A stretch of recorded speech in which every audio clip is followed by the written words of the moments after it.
Hi, everybody. Welcome to AP Language. I am Miss Fickle, if you don't know me. I've been teaching this class for a while now at Manual. I teach AP seminar as well and coach cross country. So I know, looking at your names on my rosters, I already know some of you. But we'll get to know each other better in our first class meeting. The purpose of this video is, and I'm going to do this every week, is for me to explain the assignments that are due this week. You're already in the Google form, so you know that everything's going to be located there. And you just fill out these things and which class you're in. So the first assignment that you're going to have this week is to watch a short, I think it's maybe 6 minutes, video that explains what it's a very basic video, but it explains what rhetorical analysis is. I think the way that this guy explains it and the examples that he uses, even though he's not talking about reading a book or anything and doing an analysis, he's talking about stuff in pop culture. It's really helpful because it's very accessible. It uses language that you will understand and examples that are appropriate. And accessible to you guys. So you watch that video, and then I'm going to be using Padlet with you all. If you've never used it, it's really easy. It's just a way for you to answer questions, but when you answer on a Padlet, everyone will see what you're putting in there. And you'll notice when you go to it, if other people have put stuff in, you'll see their things. There's something in the Padlet right now that I wrote, actually just copied and pasted these questions so that you didn't have to go back and forth. So after you watch that short video, just 2 to 3 sentences on the Padlet, I want you to answer any of these questions. 1 of them, 2 of them, it doesn't matter. You're not writing a book, please don't. Nobody's gonna have time to read all of that, but I want you to basically just, what's a takeaway that you have from the video? Or maybe you want to just explain what rhetorical analysis is in your own words. What do you think was important? You could go the route of maybe I said the video was really accessible, but maybe there was something that was confusing in it for you. So you could ask a question. And if you've never used Padlet, it's also like you can comment on someone else's comment. You can add to someone else's comment. So you're welcome to do that. You don't have to do that. We will probably look at the Padlet in our class 2 meeting. So once you've already done that. All right, so that's pretty simple, won't take very long. This assignment 2 is definitely the bulk of your work this week and is going to be the most challenging. So I'm going to go over it in a little bit more detail. However, because you're going to read a text and complete 2 handouts. I'm going to go over some of the stuff for the handouts, but there's probably still going to be, you're probably not going to turn it in and feel like, man, I aced that. And that's okay. I need to see where you are with some of the analysis and close reading that we're going to be doing. So I don't want you to ever work. Well, I'll tell you, if it's a major assignment due, about 4 weeks from now, and we've worked on it, and it's in mastery, then yeah, hopefully you've mastered those skills. But this is just for you to practice. So my suggestion would be if you find something difficult and you're like, I don't know what to say about this paragraph, just get something down. Do the best you can. The only way you're not going to get credit is if you leave things blank. So now you can't just write whatever you want, right? Be thoughtful, obviously, to get credit. But I want to lessen any fears you have about like getting it right, because it's going to be difficult in the beginning in this class to always get it right. And you're not going to. So just kind of put that on the back burner. Correctness is not what we're going for here at the beginning of the semester. I'm looking for thoughtfulness. So be thoughtful and do the best you can. So I'm going to go ahead and you're going to read it's a very short, about 3 pages, text by Brent Staples called Black Men in Public Spaces, and do 2 handouts. So that article is attached right there. I also have this attached in Google Classroom as an assignment. So the first handout you're going to do is this soapstone, which stands for all these things over here. Again, I'm not going to go over this in great detail, but I do want to say a couple of things. So when I say who is the speaker, if you just write over here, Brent Staples, yeah, I know that, I assigned it. So it's beyond that. A persona is kind of like a part of, it's a self that one presents that is connected to who they are, but it might not be exactly, I'm not explaining this that well, but it might not be the whole person. I'll try to give you an example. So I could have, if I'm writing, I could have the persona of being this really adamant feminist. I kind of am like that. But so writers can create a persona. It doesn't mean they're like faking it. They're not being themselves. It's just they're picking a sort of self that they want to cultivate, that they want the readers, the audience, to recognize. So that's what that means. And then this is the most important. Like, so yeah, Brent Staples is the writer. So he's speaking, but what can you tell about him? Okay. He might tell you some things about himself, but even if people don't directly tell us things, and most writers don't start by, hi, I'm so-and-so, this is something about me, right? That's not how essays that we read work. But you can still guess, you can surmise some things about him. So that's what speaker is. Occasion, time and place.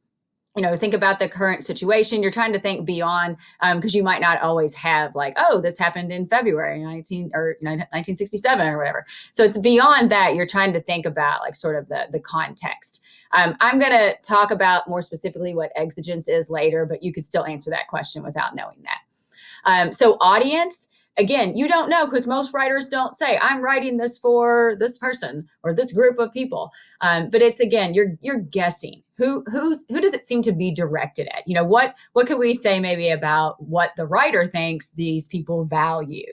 What assumptions exist in the text about the audience? Purpose is really, you've got what's the message in there, but think of purpose also as just those verbs. So is he trying to entertain? Is he trying to clarify something? Is he trying to describe something? Is he trying to argue something? And then you want to say what that something is as well. Subject for this one, and you see you don't have a lot of room here because it's basically just like, what's it about? What's the theme? I'm going to tell you part of that is race. So now you might say something a little more specific, and I think you would, but in general, the theme is race. And then lastly, tone. So when I teach tone, the easiest way I think to describe it is think of tone of voice. If I come home from work, well, I am home at work like we all are. But if my husband comes home from work and he says, well, oh, Jill, how was your first day teaching online? And I say, oh, it was great. Let me tell you. So literally, I'm saying it was great because I used the word great. It's fantastic. But the tone of my voice, if you didn't notice it, was sarcastic, it was screaming the opposite, right? It was saying, no, it was not great. I had all kinds of problems. And I hope that's not the case. But anyway, so that's what tone is, the author's attitude. There are a bunch of tone words to describe tone that we'll get into later. But right now you just have some general stuff here. So does Staples seem emotional, objective, neutral, biased? And then again, later we'll get into some more specific words that you could use. Okay, so that's handout one. And you should be able, I hope, the way I set it up in Classroom is that you will make a copy of these. It will ask you, I think that, and then you'll just be able to type your responses in here. And then as far as submitting to me, I would rather them be typed just because it's easier to read. If you want to print and handwrite and take photos to upload on Google Classroom, I'm okay with that. I just need to be able to read it. So my sort of motto is on that. If I can't read it, I can't grade it. Okay, so I don't want you to do all that and then have to resubmit because I can't read it. So if you're going to handwrite things and take pictures of them, maybe that's just what you have to do for whatever reason. That's okay. Just make sure it's legible. Okay, so that's actually the easier handout. The other one is going to look like this.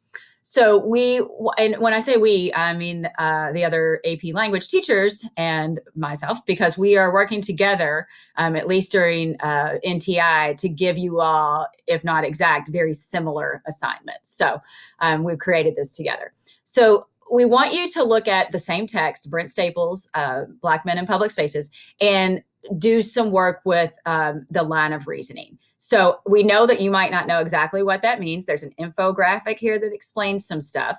And then we've included some resources, all right? So rather than me going on and on about what line of reasoning is, I'm going to let you explore those yourself, okay? What I am going to explain, not this is just some biographical info on him.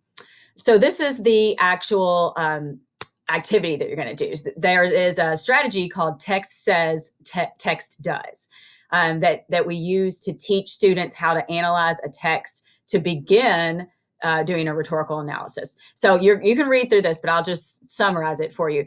Text says is the way you do in a lot of English classes, right? Like read this. Okay, what is this writer saying? That's summary. That's not always easy because sometimes texts are really difficult to read. But if the text is in Brent Staples' text that you're going to read is not really difficult, he doesn't use a bunch of big words, and I mean you're gonna understand what he's saying very clearly. So it would be fairly easy to summarize. Now, what the text does gets into how the language functions to achieve a specific purpose. All right. So think about how, not just like, what is this paragraph saying? Because that's summarized, but what is this paragraph doing? So you really have to think like a writer. A huge part of this class is being able to think like a writer. Writers make decisions every word they put on the paper, right? And even deciding to put this in the intro and this in the conclusion, how they organize things. And that's definitely a good way to think about line of reasoning as well. So what we're going to ask you to do, the whole piece is only 12 paragraphs. So we're going to ask you to, when you print it out or when you're looking at it, to number those paragraphs. It's 3 pages, 12 paragraphs.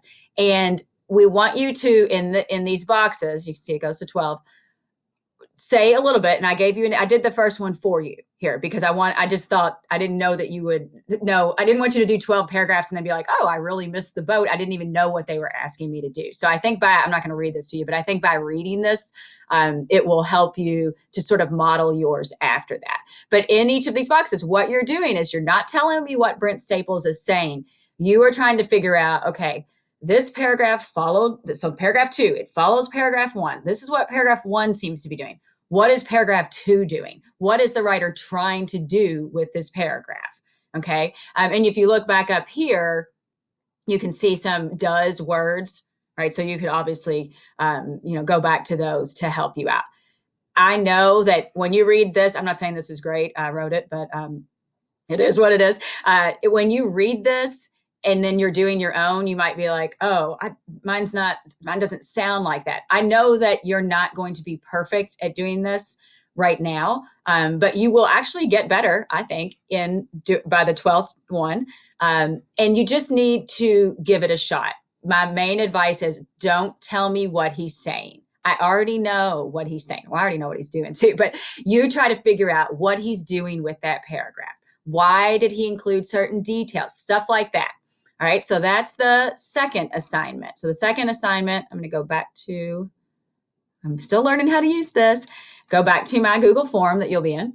The second assignment is here. That's the text. You'll have to go to Google Classroom and assignments to get to those two handouts, and then you'll also turn it in on Google Classroom. Okay, so assignment 1, I'll know that you did it because it's going to be in the Padlet. And notice that you make sure you click on whatever class you're in here. Okay. For the Google Classroom, obviously you'll go to whatever section at whatever, block you're in for me. Okay. The third, and again, that's going to take the bulk of the homework that you have. Most of it should be spent on number 2. Assignment 3 is a getting to know you activity. So we want you, and a lot of teachers might be having you do this because we have decided as a faculty that we don't want students to have to create like a bunch of introduction videos. So I've asked you to create an introduction video, and using whatever you want, with your camera or whatever, and upload that to a folder that's going to be in your Google Classroom. Okay, you're not going to get to that folder from Google Classroom. You're going to get to that folder right here. Okay, and the reason I did it like this is because if I just did it as an assignment, you wouldn't be able to see other people's videos. So if you're in my Red 2 and you click this and upload your video, then everyone else, including me, in the class can see your video.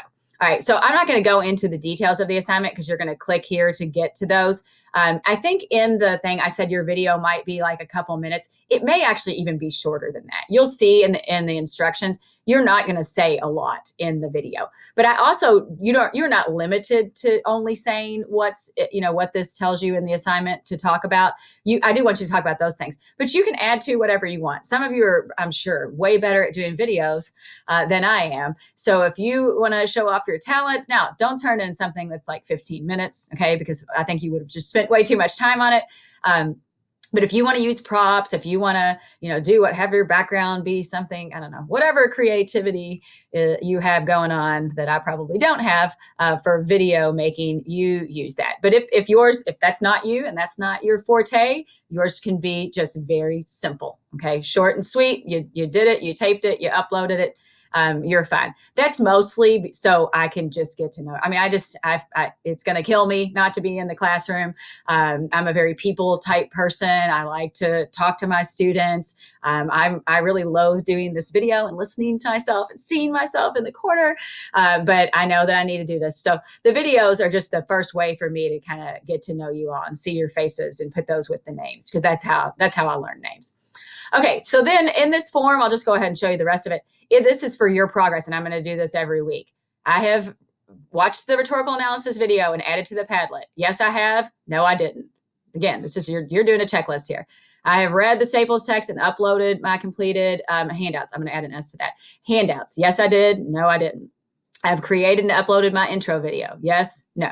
Okay, I'll talk more about grading, because you can see that this one says no, be prepared to explain why you didn't. And this one says no, I am taking a missing on this. Okay, so I'll talk about that in our first class meeting. All right, and then there's just some questions on this form that are not, I mean, I do want you to answer them, but they're not really a homework assignment. They're just some personal questions that, a couple of them, that I want you to answer in order to get to know you better. So that's AP Language NTI Week 1 with Miss Bickle. And I can't wait to meet you guys, and I'll see you then. Adios.